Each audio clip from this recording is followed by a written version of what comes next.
동물 간호학개론 그 5번째 주 그 첫 시간입니다. 이 시간에는 동물 보건사의 업무 중 하나인 병력 청취에 대해서 알아보도록 하겠습니다. 그 병력을 청취하는 데 있어서 제일 먼저 들어야 될 게 주된 증상이죠. 보호자가 얘기하는 주된 증상, Chief Complaint 그리고 약자로는 CC로 쓰는데요. 이게 주된 증상은 병력 청취에서 다뤄야 할 가장 중요한 정보죠. 보호자는 그 병원에 온 이유가 이 문제를 해결해서 온 것이기 때문에 그 주된 증상에 대해서 주목해주고 잘 들어주고 해결해줄 것을 갈망합니다. 그러나 응급 상황에서는 시간이 위급하기 때문에 배경 정보를 얻기 전에 주된 증상에 대한 정보를 신속히 얻는 것이 중요합니다. 그 주된 증상은 오늘 병원에 무슨 일로 오셨습니까? 라고 묻는 것만도 얻을 수 있죠. 그런데 보호자가 말하는 주된 증상은 잘못 이해된 경우가 종종 있어요. 예를 들어서 우리 개가 토를 해요. 그렇게 말씀하시는데 그 신체 검사를 해보니까 토하는 게 아니라 기침을 하고 있는 경우가 있죠.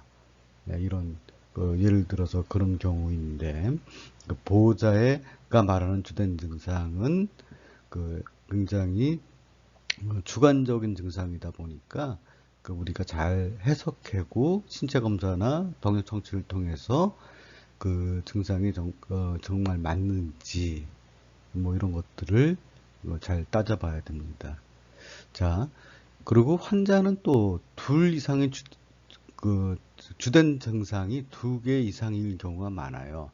이랬을 때 그 초심자들은 그 한 질병에 의해서 이 두 증상이 나타난 게 아닌가 이렇게 생각할 수도 있는데 그 단일 질병이 아니라 여러 가지 질병이 한꺼번에 온 경우도 있을 수 있거든요. 대부분이 그래요. 그러다 보니까 그 각각의 증상을 별도로 기록 분류해서 질문하는 것이 가장 좋습니다.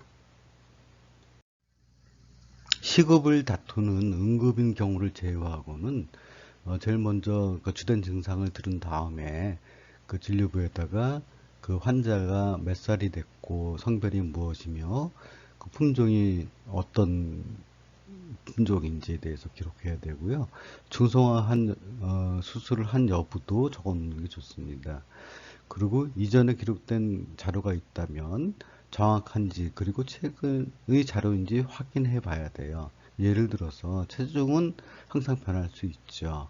그리고 우리 병원에서는 안 했지만은 지난번에 온 이후에 다른 병원 가서 다른 치료를 받을 수도 있어요. 예를 들면 중성화 수술 같은 거죠. 그 성별이 좀 바뀌죠. 그리고 또 나이도 계속 보호자가 확실하게 아는 경우가 이렇게 드물 수 있어요. 개의 경우에 아주 이갈이를 하는 어린 개인 경우에는 이의 전인지 영구치인지만 봐도 어떻게 정확한 나이를 갖다 우리가 판단할 수 있지만은 그렇지 않은 경우에는 나이 판단이 굉장히 어렵죠. 그래서 여러 가지 성장판이 다쳤다든지 뭐 이런 치석이 많이 꼈다든지 이런 걸 보고선도 어느 정도 추측은 할 수 있지만 정확한 나이가 맞지 않을 수 있어요. 그렇지만 이런 보호자가 얘기한 나이가 우리가 신체 검사를 통해서 확인한 나이와 다를 수 있어요. 그러니까 잘 물어봐야 되죠. 우리가 보호자한테 얘기를 들을 수 있는 주관적인 거 말고요. 객관적인 자료는 어떤 증상을 보였었는지, 언제부터 시작했는지, 어떤 환경 변화가 있었는지, 먹이는 무엇을 먹이는지, 그동안의 치료 경력이 있었는지 하는 것들이 객관적인 자료이고요. 그리고 또 처음 방문했다면 그 보호자가 언제부터 키웠는지, 그리고 어느 장소에서 키웠는지, 실외인지 실내인지 뭐 이런 것들이 객관적인 정보겠죠.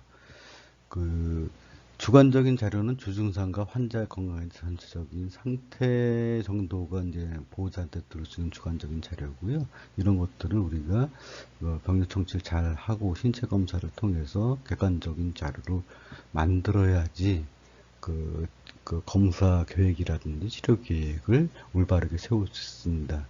그리고 보호자는 대수롭지 않게 여기는 어떤 외관에 대한 그 우리 신체 검사가 그 주 증상과 연관되는 경우가 그, 그 종종 있는데 보호자는 그런 것들을 잘 인식하지 못하지요. 그래서 우리가 진단 계획과 검사 계획과 치료 계획 뭐 이런 것들을 세우는 데 있어서 이런 병력 청취가 굉장히 중요합니다.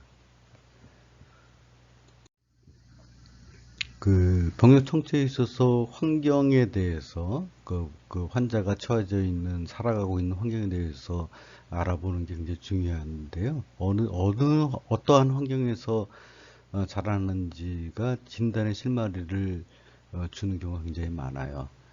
자, 환자가 자유롭게 돌아다니며 사는지 아니면 어디 갇혀져서 사는지 집 마당이나 집 밖이나 마당에서 사는지 아니면 집 안에서 사는지 뭐 이런 것들이 굉장히 중요한 그 경우죠. 또 마당에 살 때도 마당에 울타리가 있는지 아니면은 목줄을 매놓고 묶여 있는지 또는 또 최근에 집 울타리 밖을 나간 적이 있는지 탈출한 적이 있는지에 대해서도 물어보는 것이 중요합니다. 어, 집안에는 없지만은 밖에 나가서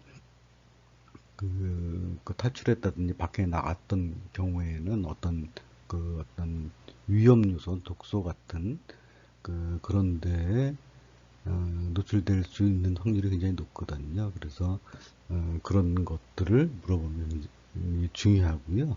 그리고 어디서 새로 입양한 동물이라면은 어디서 태어났고 어디서 입양받았는지 하는 것도 물어보면 굉장히 중요합니다. 그리고 또 최근에 어디 여행을 다녀오지는 않았는지 산책을 갔다가 특별한 장소로 갔었지는 않았는지도 물어보는 것도 굉장히 중요하죠. 왜냐하면은 강아지 눈에 초파리가 옮기는 그런 기생충인데요. 이 기생충 이건 특정한 지역, 예를 들어서 경기 북부 지역에 주로 이렇게 그 발생하는 질병이 살고 있는 기생충인데 그런 곳으로 여행을 갔다 왔다 그러면은 우리가 그, 동양 안구충에 감염됐구나, 그곳에서 옮겨왔구나, 아니면은 진드기에 의해서 내게 되는 열성 혈소판 감소증, 사람에서 굉장히 치명적이죠. 개에서도 이런 중증 열성 혈소판 감소증이 감염되지만은 진드기한테 물리면은 걸리지만은 개에서 나타나는 증상은 그렇게 심하진 않아요. 그렇지만은 개한테 옮겨온 이 질병을 옮기는 진드기가 그 보호자한테 옮겨갔을 때 사람한테는 이 질병이 굉장히 심각하거든요. 갑자기 혈소판 감소되고 그래서 설사하고 뭐 이러면서 열나고 그러면서 죽어요. 근데 이 진드기가 있는 지역에 여행을 갔다 왔는지, 예를 들어서 이 진드기는 전국적으로 뭐 이렇게 널리 분포하지만은 산이라든지 강변 뭐 이런 데에 주로 더 많이 분포하거든요. 개와 함께 이런 곳을 산책했었다 했을 때 사람이 풀밭에 들어가는 경우는 드물지만은 지만은 개는 이런 곳을 갖다 자유롭게 오갈 수 있기 때문에 사람보다는 개가 더 이 진드기에 감염될 위험성이 더 높죠. 그래서 어디로 여행 갔다 왔는지 알아보는 것도 굉장히 중요합니다. 또 동물이 먹는 물이 바뀌었다 그러면은 예를 들어서 산책하면서 길에 흘려져 있는 물들을 먹는 강아지들이 있어요. 그 물에는 다른 질병에 걸렸던 개의 배설물이라든지 아니면은 그 물 자체에 어떤 세균, 병원성 세균이 자라서 뭐 설사를 그 물을 먹게 되었을 때 설사를 유발할 수 있죠. 그래서 이런 것들도 자세히 물어보는 것이 중요합니다. 자, 병력 성체에 있어서 빠지지 않는 것이 주로 먹는 음식이 무엇인지 물어보는 것이죠. 그 음식이 사료가 사료를 먹이는지 직접 만들어서 먹이는지 먹다 남은 것을 사람이 먹다 남은 것을 주는지 그리고 환자인 동물이 식욕 변화가 있는지 갑자기 사료를 갖다가 바꾸진 않았는지 사료를 먹고선 체중이 뭐 줄었는지 감소했는지 물어보는 게 굉장히 중요합니다. 또 밥을 먹을 때 평소와는 다르게 뭐 허겁지겁 먹는다든지 아니면 뭐그 천천히, 약간 뭐 딴짓하다가 또 먹고, 마지못해서 먹는 그런 형태는 보이지 않는지, 뭐 이런 것들을 자세히 물어봐야 되겠죠. 사료에 대해서 알아볼 것은 먹는 먹이가 드라이 건조 사료냐, 습성 사료냐, 아니면 반건조 사료냐, 아니면은 집에서 먹다 남은 음식 주느냐 하는 거 중요하고요. 또 먹는 먹이의 상품명이 무엇인지, 근데 보호자들이 상품명을 아는 경우가 굉장히 드물어요. 그래서 이 질문에 정확하게 답을 하는 보호자들이 꽤 많지는 않지만은, 그런 거 굉장히 중요하고요. 그 다음에 간식을 주는 거가 굉장히 많아요. 밥보다. 뭐, 잘 먹으니까. 간식들이 대부분 좀 맛있거든요. 지방이 좀 많이 함유되어 있고, 뭐, 향도 개나 고양이가 좋아하는 그런 식품 첨가제로서의 향을 놓기 때문에 굉장히 잘 먹어요. 근데 주인들이 개나 고양이, 반려동물이 잘 먹으면은 기쁘죠. 그러다 보니까 이 간식을 주식인 사료보다 더 많이 주는 경우가 굉장히 많은데, 또 어떤 간식을 주는지 물어보는 것도 굉장히 중요하죠. 그리고 먹이를 자유롭게 먹게, 떠놓고선 자유롭게 먹게 하는지, 아니면은 시간에 맞춰서 먹이 주고 다 먹은 다음에 밥그릇 같은 거 치우는지, 그리고 여러 마리 기를 때 한 마리 한 마리씩 주는지 같이 밥을 먹게 하는지, 한 그릇에 떠놓고선 여러 마리가 같이 먹게 하는지, 이런 것도 굉장히 중요하죠. 그리고 한 번 주는 양은 어떻게 얼마만큼 주는지, 얘가 다 먹고선 허겁지겁 다 먹고 더 먹으려 그러는데도 그 정도로 주는지, 아니면은 먹고 남기는지, 뭐 이런 거 굉장히 중요하고요. 그 다음에 중요한 게 먹었으면 또 싸야 되죠. 변 상태는 어떤지, 뭐 이런 것들 굉장히 물어보는 게 굉장히 중요합니다. 병력 청취의 또 중요한 경우가 예방 주사라든지 어떤 심장 사상충 앞으로 배우실 텐데, 심장 사상충 예방을 잘하고 있는지, 예방 접종 잘하고 있는지, 아니면 정기적으로 치아 관리를 하고 있는지, 이런 것들 물어보는 게 굉장히 중요한데요. 환자에 대해서 우리가 보관하고 있는 기록은 이전에 기록했던 것들이고, 보호자들이 한 병원만 다니는 보호자들도 있지만은 이 병원 저 병원 기분에 따라서 이렇게 다니는 보호자들도 꽤 있거든요. 그러다 보니까 우리 기록이 마지막 기록인지, 그 이후에 다른 병원 가서 어떤 예방주사를 맞았다든지 심장사상충 예방을 했다든지 이런 것이 있는지, 물어보는 게 굉장히 중요하죠.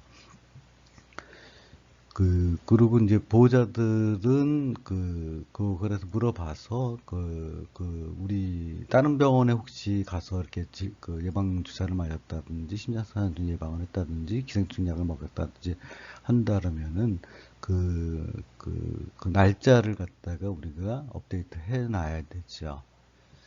그리고, 이렇게 맞췄으니까 다시 다음에 예방접종 대부분 1년에 한 번씩 맞추고 심장사상충 매달 해야 되는 건데 그 다음 예정일을 갖다 말해주는 게 굉장히 중요하죠.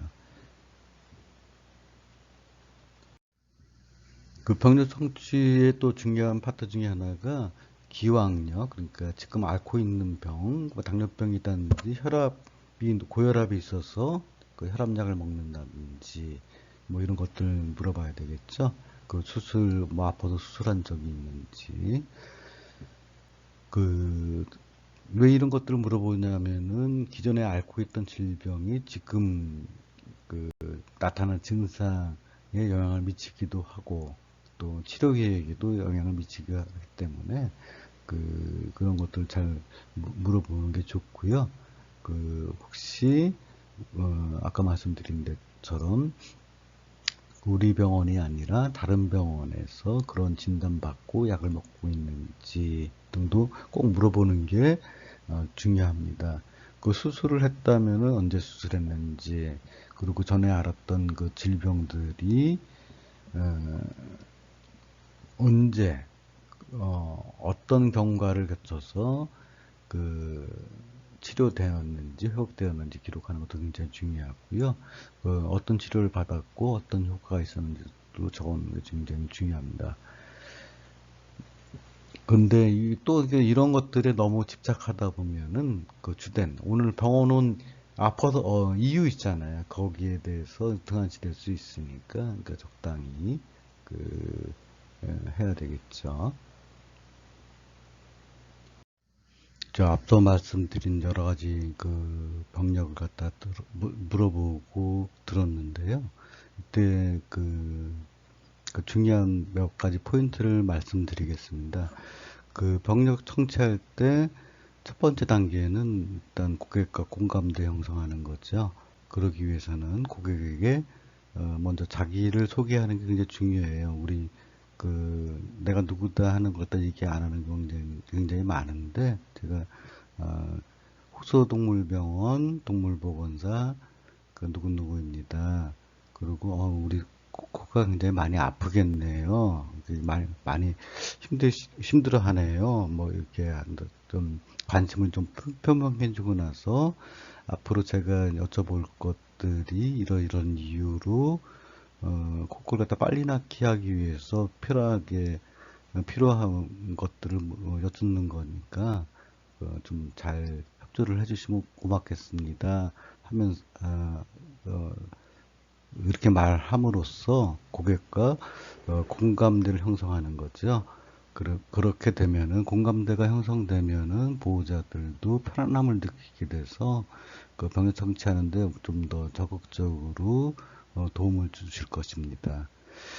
그때 대부분의 보호자는 우리가 배우게 될 전문 용어에 대해서 잘 알지 못해요. 그래서 그런 어려운 말 쓰는 것보다는 보호자 한 이런 그런 보호자를 이해하고 공감하는 거죠. 공감적 경청이라는 뭐 용어가 있는데, 어떤 공감하면서 이해해주고 또 존중심을 갖고 그 보호자의 눈높이에 맞게 쉬운 말로 질문하는 게 굉장히 중요합니다. 자, 그 다음에 보호자들은 어떤 질문에 대해서 시간 흐름보다는 언제부터 아팠고 그 다음에 어떻게 됐고 어떻게 또 이렇게 내가 뭘 먹였기 때문에 뭐 또 이렇게 써요. 뭐 이렇게 시간 흐름상으로 말하기보다는 생각나는 대로 말하는 경우가 대부분이에요. 그렇기 때문에 그것을 잘 정리해서 머릿속에 잘 정리해서 시간상 흐름에 따라서 어떤 이벤트가 있었는지를 갖다가 보호자한테 다시 정리해서 말해주고 그것이 맞는지를 확인하는 것이 굉장히 중요합니다. 그 인터넷에서 뭐 다운받은 건데요. 우리 앞으로 그 동물 행스과학 배우게 되면은 개, 고양이 아니면 동물들의 그 언어를 갖다가 어느 정도 배울 텐데요. 그걸 갖다가 좀 잘 요약한 그런 그림 같아서 퍼왔습니다. 여러분들 소개시켜 드리려고요. 자, 그 보스턴 테리어인가요? 하여튼 머리 크고 그런 강아지인데요. 굉장히 귀엽게 생겼죠? 근데 이 강아지의 그림에 귀 모양을 잘 보시면서 전체적인 모양도 그 모습도 잘 보시지만은 귀의 그 모습도 잘 보시면서 한번 그거 한번 읽어보시면은 그거 보시면은 좋을 것 같아요. 경계할 때는 눈이 커져 있죠. 그리고 귀가 쫑긋 서 있어요. 의심 단계에서도 그렇죠. 근데 불안할 땐 어떻죠? 귀가 뒤로 콱 젖혀져 있고 왈왈 내 가까이 오지 마! 뭐 이런 식으로 협박하죠. 그리고 화가 났어요. 막 공격적으로 뭐 짖죠. 좀 편안했다 할 때는, 평온해졌다 했을 때는 고개를 갖다 갸우뚱갸우뚱 다른 곳도 보고, 또, 킁킁거리기도 하고요. 그리고 나 좀 쳐다봐. 그럴 때 딴 데 쳐다보죠. 그리고 스트레스 받았을 때는 하품하고, 그 코를 갖다가 계속 핥아요. 스트레스 받았을 때. 그 쭈그려 앉아있죠. 공간 필요하다고 추적하기 위해서 몸을 좀 낮추고, 의심하는 거하고 조금 틀리죠. 스트레스 받았다 했을 때는, 뭘 막 긁어요. 그리고 스트레스 풀기 위해서, 나 긴장하면 안 돼. 해서 몸을 갖다 툭 털죠. 느긋했을 때는, 귀가 뒤로 젖혀진 게 아니라 옆으로 젖혀졌어요. 눈을 갖다 깜빡깜빡거리면서, 그러죠. 음, 친근하다, 아니면, 나랑 친구해줘 했을 때 몸을 좀 구부리고, 이렇게 위로, 얼굴 맞아보죠. 자, 친근한 표정, 보였죠? 귀를 옆으로, 뒤로 쫑긋한 게 아니라 뒤로, 옆으로. 걔도, 나 좀 예뻐해 주세요 했을 때, 이렇게, 이런 표정을 줘요. 그리고, 귀염귀염. 나는 너한테 동물들이 배를 보인다는 것은 나는 복종할 거야. 넌 내 친구야. 이런 표현이래요. 그래서 어, 이렇게 뒤로 발라당 누워서 또 어떤 강아지들은 이렇게 누워서 오줌도 찔끔찔끔 싸요. 그런 경우도 있는데, 자, 반가워요, 사랑해요 하는 게 스트레칭도 하면서 인사를 해요. 그리고 절하는 자세로 꼬리를 막 흔들죠. 예. 자, 준비됐어요 했을 때, 뭐, 기도하는 자세, 뭐, 사람 기도할 때 이렇게 하나요? 나 밥 줄 거죠? 앉아서 기다리고 있네요.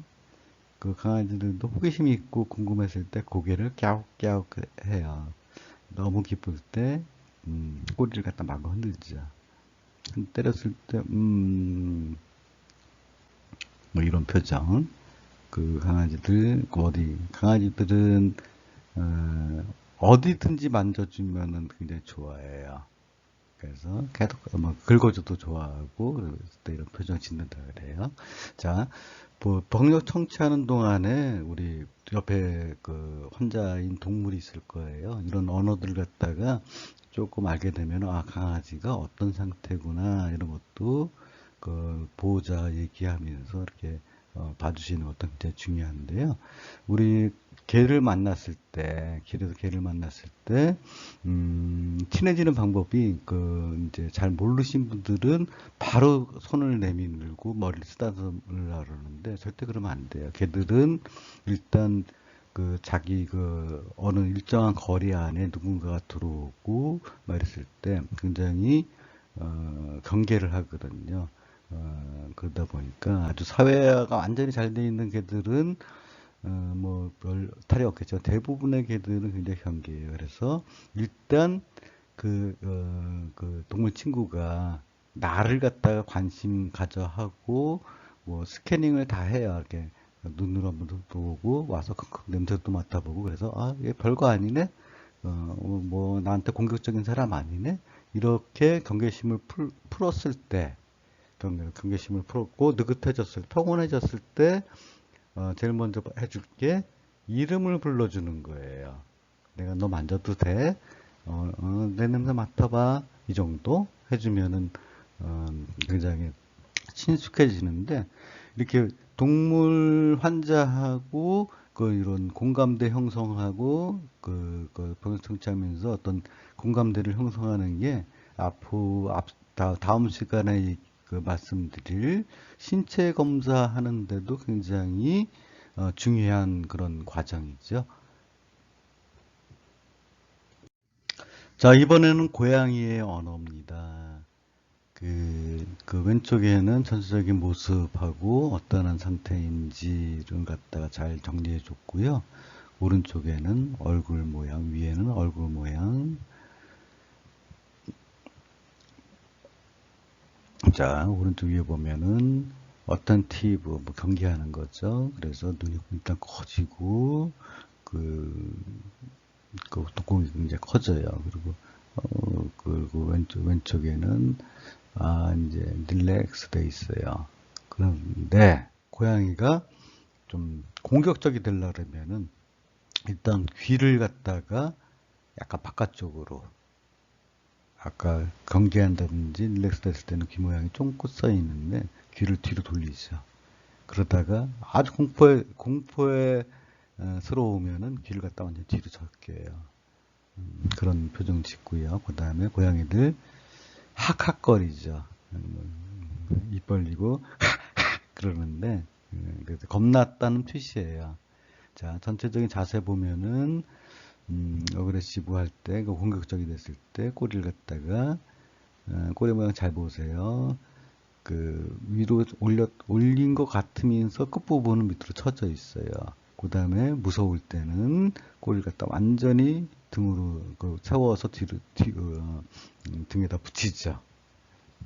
얼굴 표정은 아까 위에서 본 그림이고요. 자세는 이렇게 모습되고, 그 다음에 고양이가 그래 너는 나 친구야 했을 때 머리를 꼿꼿이 세워요.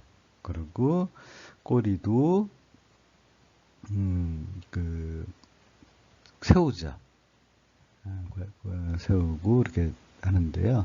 근데 이제 나 방어적일 때는 꼬리를 갖다 밑으로 내려요.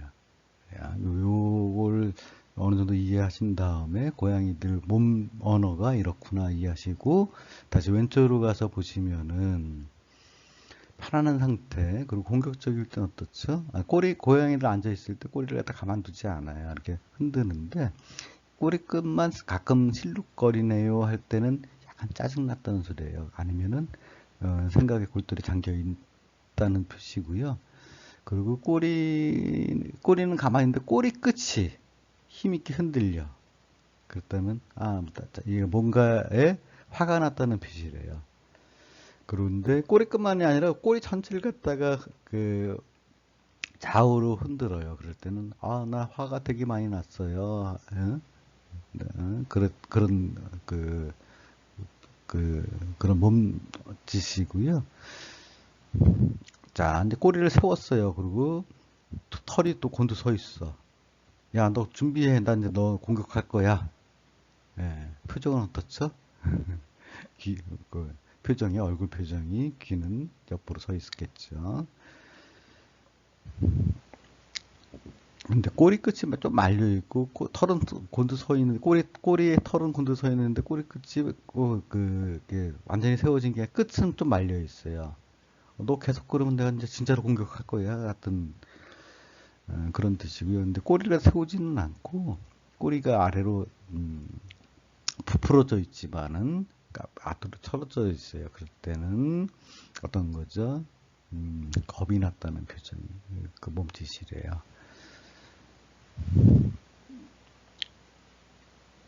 이런 고양이 언어, 개와 마찬가지로 고양이도 얼굴 표정이라든지 몸짓을 보고서 우리가 어떤 상태인지 어느 정도 알아야 되겠죠. 아는 게 굉장히 중요합니다. 앞으로 이제 동물 행습학 시간에 자세히 또 배우실 텐데요. 고양이들도 몸으로 얘기를 한다, 자기 의사를 표시한다는 거 여러분 꼭 기억해 두십시오.